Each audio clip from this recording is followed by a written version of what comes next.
Yo tout le monde, c'est YOLO Gamer. Aujourd'hui on se retrouve pour une nouvelle vidéo, pas sur un jeu d'émulateur ni rien, mais sur une vidéo théorie.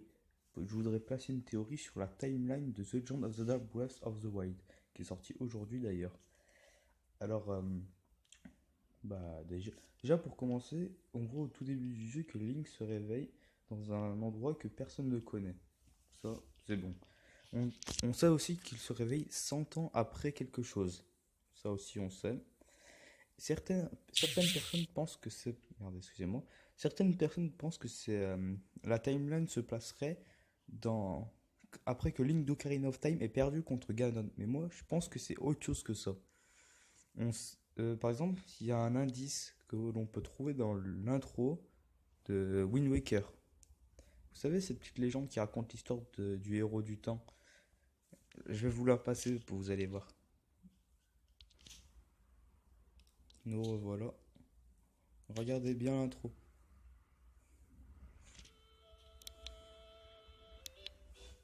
Ça donne un indice sur ce qui a pu se passer. Je vais pas vous lire, hein, vous savez lire.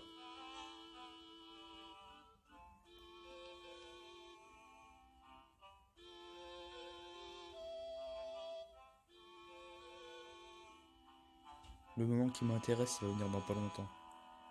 Et je vous le lirai à ce moment-là. Ça permet aussi de connaître à ceux qui connaissent pas Zelda. C'est juste après cette ligne de dialogue.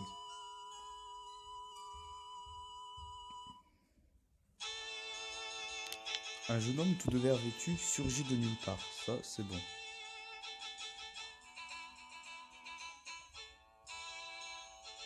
Il brandit son épée magique, fit taire l'être maléfique et ramena la lumière dans la province. Jusque là on est bon aussi.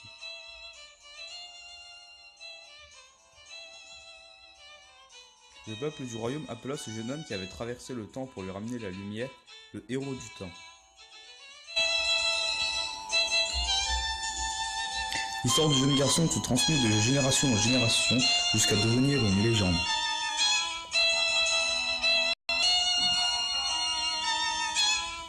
Ça, c'est bon.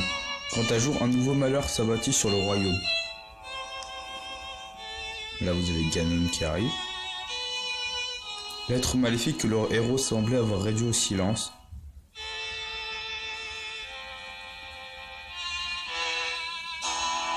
Ressurgit soudainement du plus profond de la terre.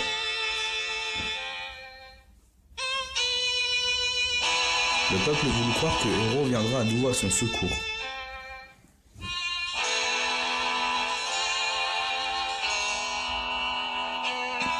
Mais le héros ne reparut pas.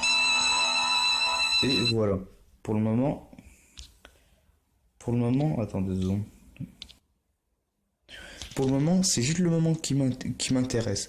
On a pu voir que, déjà, ce qu'on est sûr, c'est que c'est pas une réincarnation. C'est pas un nouveau Link qui est né, et c'est un nouveau et tout. Non, là, on est sûr, certain, plus sûr.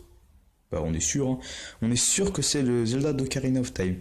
Donc ça dit qu'après avoir battu Ganon, il est parti et c'est devenu une légende. Mais Ganon est revenu et le héros, lui, il est jamais revenu. Donc ce que je pense, moi, c'est que après vous savez ce qui s'est passé. Il y a eu l'eau, il y a eu l'océan qui a dominé, il y a eu l'île, il y a eu Wind Waker et tout. Après je vais pas vous spoiler s'il y en a qui veulent jouer à Wind Waker, même s'il serait temps. Et voilà.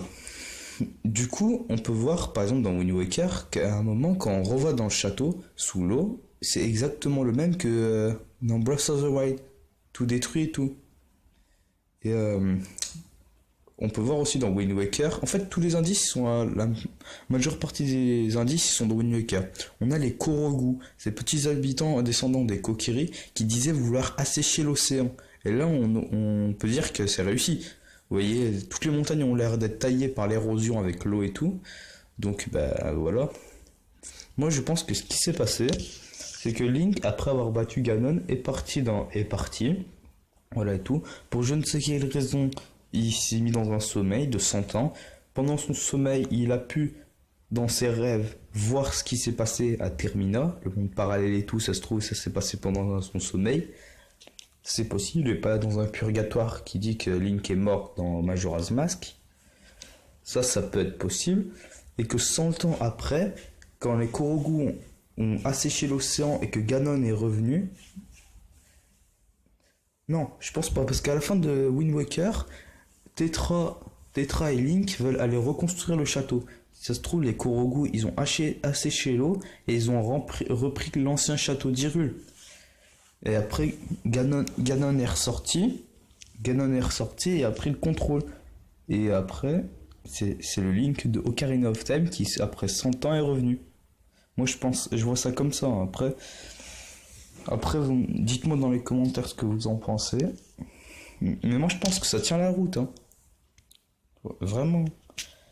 En tout cas, c'est tout pour cette vidéo. Si vous l'avez apprécié, n'hésitez pas à mettre un like. Abonnez-vous si ce n'est pas déjà fait. Et sur ce, je vous laisse. Bye.